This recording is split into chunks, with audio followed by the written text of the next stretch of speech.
नमस्कार दोस्तों। एक दिन सुबह सुबह सभी शिक्षक बुद्ध के प्रवचन सुनने के लिए एक साथ बैठे हुए थे।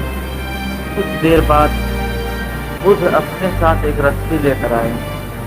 बुद्ध के हाथ में रस्सी देखकर सभी शिष्यों को हैरानी हुई। बुद्ध अपने आसन पर बैठे और रस्सी को एक के बाद एक 3 गांठें बांध दी। इसके बाद उन्होंने अपने शिष्यों से पूछा, क्या यह वही रस्सी है जो गांठ बांधने से पहले थी? इस प्रश्न के जवाब में एक शिष्य ने कहा कि तथागत, इसका उत्तर देना मुश्किल है। ये हमारे देखने के तरीके पर निर्भर करता है। एक तरह से तो रस्सी वही है, इसमें कोई बदलाव नहीं है। एक अन्य शिष्य ने कहा कि अब इसमें 3 गांठें लगी हुई हैं जो कि पहले रस्सी में नहीं थी।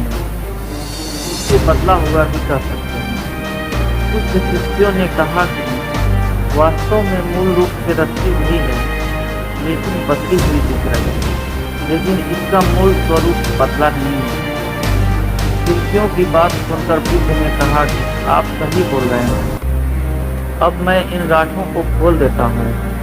ये बोलकर बुद्ध रस्सी को दोनों सिरों से खींचने लगे। बुद्ध ने पूछा कि क्या इस प्रकार रस्सी की गांठें खुल जाएंगी? सभी शिष्यों ने कहा कि नहीं, ऐसा करने से तो गांठें और भी कस जाएंगी, इन्हें खोलना और भी मुश्किल हो जाएगा। बुद्ध ने कहा कि ठीक है, अब एक अंतिम प्रश्न का उत्तर दो। इन गांठों को खोलने के लिए हमें क्या करना होगा? शिष्यों ने कहा कि हमें इन गांठों को खोलने के लिए गांठों को ध्यान से देखना होगा, जिससे हम जान सकें कि इन्हें कैसे लगाया गया है। इसके बाद हम गांठें आसानी से खोल सकते हैं। बुद्ध इस जवाब से संतुष्ट हो गए और उन्होंने कहा कि ये सही बात है। हम परेशानियों में फंसे रहते हैं और बिना कारण जाने ही उसका हल खोजने लगते हैं, जबकि हमें पहले समस्याओं के मूल को समझना चाहिए।